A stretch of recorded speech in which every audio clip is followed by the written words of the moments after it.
Hi வணக்கம். இன்றைக்கி நாம் இந்த வீடியோவில் பார்க்க போகிறது 11ஆம் வகுப்பு கணக்கு பதிவியல் பாடம் 13 இறுதி கணக்குகளில் பார்ட் 2, அதாவது சரிக்கட்டு பதிவுகள் பற்றி பார்க்க போகிறோம்.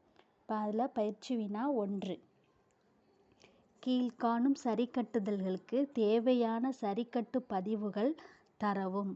இறுதி சரக்கிருப்பின் மதிப்பு 5000, கொடுபட வேண்டிய சம்பளம் 180, காப்பீடு முன்கூட்டி செலுத்தியது 450, முன்கூட்டி பெற்ற கழிவு 20000, முதலீடுகள் மீது கூடியுள்ள வட்டி 1000. இப்போ நம்ம இறுதி கணக்குகள் பார்ட் 1ல் என்ன பார்த்தோம் அப்படின்னா, வியாபார கணக்கு, லாப நட்ட கணக்கு, இருப்புநிலை குறிப்பு எப்படி போடுறதுன்னு பார்த்தோம். இப்போ நம்ம வியாபார கணக்கோ லாப நட்ட கணக்கோ இருப்புநிலை குறிப்போ போடும்போது சில சரிக்கட்டுதல்கள் இருக்கும்.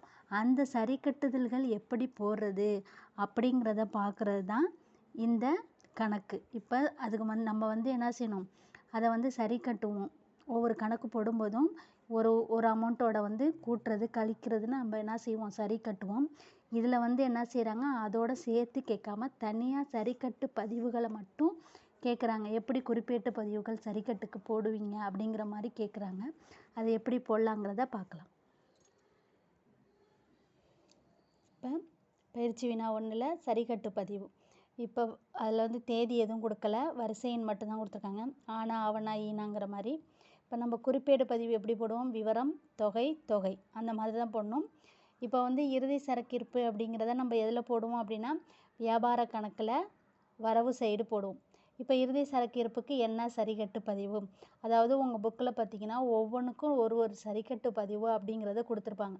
அதை நம்ம தெரிஞ்சு வச்சுக்கிட்டோம்னா இப்போ இறுதி சரக்கிருப்பு எப்போ எந்த விதத்தில் சரிக்கட்டு பதிவு கேட்டாலும் இறுதி சரக்கிருப்பு கணக்கு பற்று, வியாபார கணக்கு வரவு அப்படிங்கிறது மட்டும்தான் வரும். அதே கொடுபட வேண்டிய சம்பளம் அப்படின்னா சம்பள கணக்கு பற்று, கொடுபட வேண்டிய சம்பள கணக்கு வரவு, இப்படி தான் வரும். ஒவ்வொன்றுக்கும் ஒவ்வொரு குறிப்பேட்டு பதிவு சரிக்கட்டு பதிவில் புக்கில் கொடுத்துருக்காங்க எடுத்துக்காட்டாக. அதை பார்த்தோம் அப்படின்னா நம்ம ஒவ்வொன்றுக்கும் அப்படியே போட்டுடலாம்.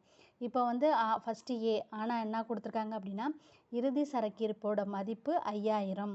இப்போ இந்த இறுதி சரக்கிருப்பு எப்படி போடுறது, இதுக்கு சரிக்கட்டு பதிவு எப்படி வரும், குறிப்பேட்டு பதிவுனா இறுதி சரக்கிருப்பு கணக்கு பற்று, வியாபார கணக்கு வரவு, எவ்வளோ தொகை கொடுத்துருக்காங்க, 5000.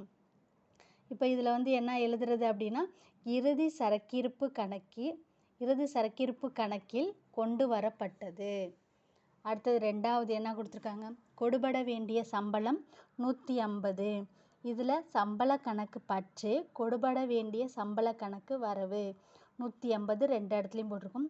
கொடுபட வேண்டிய சம்பளம் சரி கட்டப்பட்டது. அடுத்தது 3வது, காப்பீடு முன்கூட்டி செலுத்தியது 450ன்னு கேட்டிருக்காங்க.